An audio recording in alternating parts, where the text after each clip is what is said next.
पर याद रखो, ये संसार का कैसा नियम है।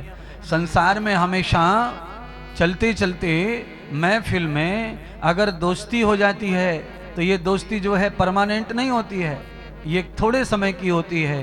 पर ये दोस्ती भी कैसे होती है, जब दो लोग एक विचार के मिल जाएं तब होती है। एक जैसा सोचते हों तो दोस्ती हो जाएगी। जिनकी सोच नहीं मिलेगी उनकी दोस्ती नहीं होगी। चाहे वो 7 दिन रहें यहाँ और 10 दिन रहें सत्संग में, पर आपस में दोस्ती नहीं होगी। दोस्ती होगी ही तब जब आदमी का विचार मिलेगा, उनका जीवन शैली मिलेगी, उनकी सोच मिलेगी, तो दोस्ती हो जाएगी। नहीं तो महाराज कोई कहाँ का रहने वाला है। ये कैसे हो जाता है मेलपन?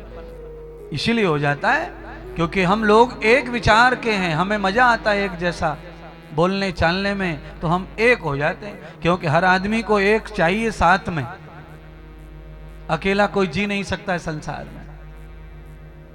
एक साथी चाहिए किसी न किसी तरह का,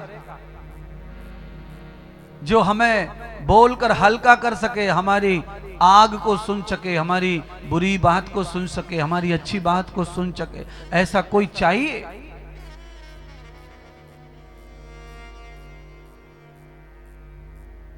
पर ये थोड़े दिन का मेल है।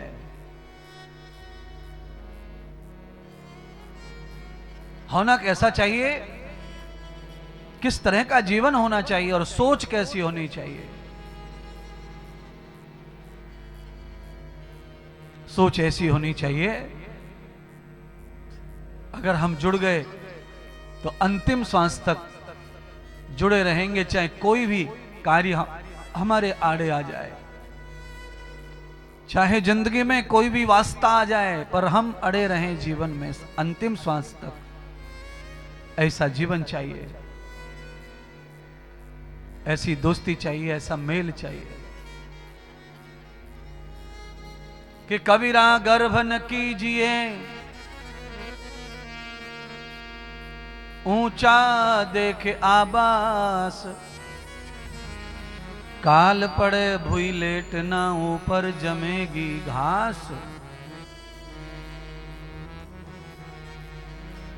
ये जीवन का सच बताया कबीर जी ने, और मैं चाहता हूं कि ये सच तुम्हें समझ में आना चाहिए और मीठा लगना चाहिए और तुम्हारे जीवन का हकीकत बनना चाहिए ये सच। चाहे हम किसी भी आसमान में जी रहे हैं, पर याद रखना कई बार क्या होता है, ऊपर 10,000 फुट ऊपर क्रैश हो जाता है प्लेन, ऊपर ही मर जाते हैं लोग। पर प्लेन के टुकड़े टुकड़े होकर चाहे राख बन के नीचे आता हो, पर धरती पे आना पड़ता है। एक एक टुकड़ा चिथड़े उड़ जाए शरीर के, पर धरती पर ही आना पड़ता है। इसीलिए कबीर जी का ज्ञान समझ में आ जाए किसी को तो नैया पार लग जाती है। ऐसे महासंत महाकबीर ब्रह्म ज्ञान देकर गए जगत को।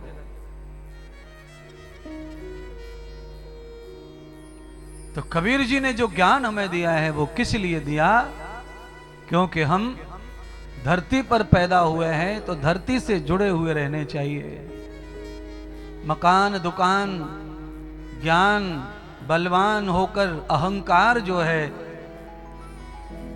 मेरी मेरा जो है, वो आदमी को औंधे मुंह गिराता है, न घर का छोड़ता है न घाट का छोड़ता है। जीवन अधर में लटका रहता है महाराज, बड़ा कठिन जीवन हो जाता है। इसीलिए हम कथा क्यों करवाते हैं, क्यों खर्चा करते हैं? लाखों रुपए खर्चा होता है 7 दिन में, क्यों करते हैं, क्यों करें? अरे मैं कहता हूं कि ये ज्ञान करोड़ों अरबों रुपए में भी सस्ता है। क्यों? ये जग बिस की बेलड़ी, कि ये जग बिस की बेलड़ी और गुरु अमृत की खान, सिरहू दे के मिले तब हो सस्ता ज्ञान। आपको गर्दन काट के भी चढ़ानी पड़े गुरु के चरणों में तो भी गुरु का ज्ञान सस्ता है। आप अपना सिर भी अर्पण कर दो गुरुदेव को तो भी ज्ञान को खरीद नहीं सकते, इसका मूल्य नहीं लगा सकते। क्यों? ये सारा संसार विष की बेलड़ी है। यहां हर बेल का फल विष उगलता है। चाहे दोस्ती करके देख लो, चाहे प्रेम करके देख लो, चाहे रिश्ता जोड़ के देख लो, पर विष ही निकलेगा।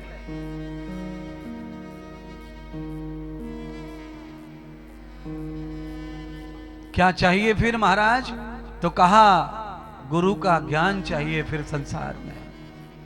यानी कि देना है, दीवानापन भी करना है तो गुरुदेव के लिए। महात्मा बुद्ध कहते हैं जब परम ब्रह्म परमात्मा किसी व्यक्ति से रूठ जाता है उस समय गुरु के अलावा कोई भी साथी नहीं होता है। परमात्मा रूठ जाने पर, जन्म देने वाला रूठ जाए किसी भक्त से, उस समय उसका कोई नहीं है, फिर केवल गुरु उस समय उसका होता है।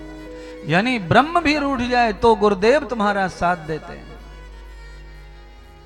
ये बात क्यों कह रहे हैं कबीर जी? कबीर जी ये बता रहे हैं कि ये जो विष है संसार का, प्रलोभन का, लालच का, ये सारा का सारा विष धीरे धीरे तुम्हारे जीवन को खत्म कर देता है। सांप का डसने वाला पट से थोड़ी मर जाता है। सांप डस ले तो भी आदमी धीरे धीरे ही मरता है। जहर पी लो तो भी धीरे धीरे मरते हैं।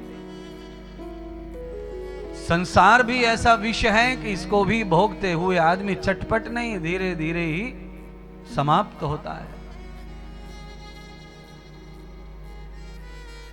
जिसके लिए आप सर्वस्व दान कर दे रहे हो वो विष देने वाला संसार है,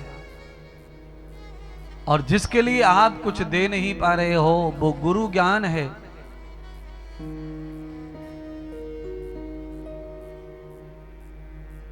जो अरबों खरबों में भी नहीं खरीदा जा सकता, उसे सस्ता जान। कब? पैसे की बात छोड़, अपना शीश भी तू चढ़ा दे तो भी ये सस्ता है। तू स्वयं चढ़ जाए तो भी ये सस्ता है, क्योंकि गुरु वाक्यम जनार्दनम, गुरु केवल मंगलम। गुरु कृपा से केवल मंगल हो सकता है, और गुरु का जो वाक्य होता है वो ब्रह्मा जी का वाक्य माना जाता है। इसीलिए इस कलयुग में, इस समय जो विष फैला हुआ है संसार में, ईर्ष्या का, घृणा का, द्वेष का, किसी की उन्नति को देख के जलने का, किसी के प्रसन्नता आनंद को देख कर बुझ जाने का जो जहर फैला हुआ है, उसे केवल और केवल ये कथा, ये सत्संग ही संवार सकता है, गुरु का वाक्य संवार सकता है, और कोई मार्ग नहीं है प्यारे।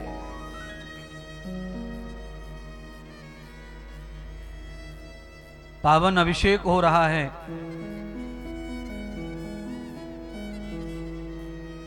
कल भी हुआ, आज भी हुआ।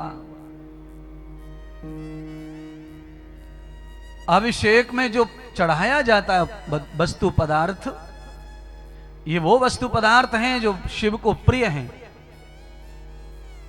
और जिसको जो प्रिय है वो प्राप्त होता है तो उसे अति प्रसन्नता होती है। तो हम जब शिव को प्रसन्न कर रहे हैं उनकी पसंद की वस्तु दान करके, तो वो जरूर हमें प्रसन्न रखेंगे। इस हेतु से हम अभिषेक करते हैं, वस्तु अर्पण करते हैं, द्रव्य अर्पण करते हैं, मधु अर्पण करते हैं, घृत अर्पण करते हैं, दुग्ध अर्पण करते हैं, शर्करा पंचामृत अर्पण करते हैं, ध्रुवा बिल्वपत्र अर्पण करते हैं, श्रद्धा भक्ति मंत्र अर्पण करते हैं। ये सब क्या है? ये प्रसन्न करने के लिए है।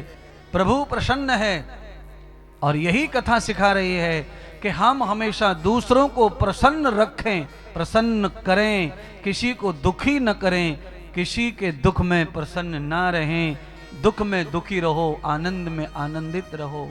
तो क्या होगा? हम तुम्हारे साथ हैं। अगर हम सब साथ हैं तो परमात्मा भी अपने साथ है। हम सब जो बिछड़ते हैं एक दूसरे से, तो परमात्मा भी बिछड़ते हैं हम सब से। क्यों? वेद भगवान यही कह रहे हैं, संगक्षध्वम संबद्धध्वम, साथ चलो साथ बोलो, परमानंद की प्राप्ति होगी उससे। पांडवों ने अगर महाभारत जीता तो इसीलिए जीता क्योंकि वो साथ रहते थे, साथ सोते थे, साथ बोलते थे और साथ ही एक तरफ चलते थे। 5 भाई थे, 5 दिशाएं नहीं थी।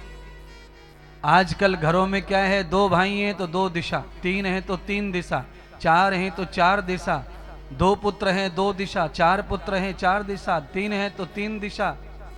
एक दिशा में नहीं है। 5 पांडव एक ही दिशा में थे, इसीलिए लाखों सैनिकों पर, लाखों योद्धाओं पर भारी पड़ गए। क्यों? पाप करे तो भक्ति मिले, पाप करे मिले चैन। ये भी कबीर का ही दुआ है। अब आप समझ रहे होंगे कि ये कैसा दुआ, पाप करने से शांति मिलेगी, पाप करने से चैन मिलेगा, ये क्या है? कबीर जी की वाणी बड़ी अटपटी है, इसे कोई जल्दी समझ नहीं पा सकता है।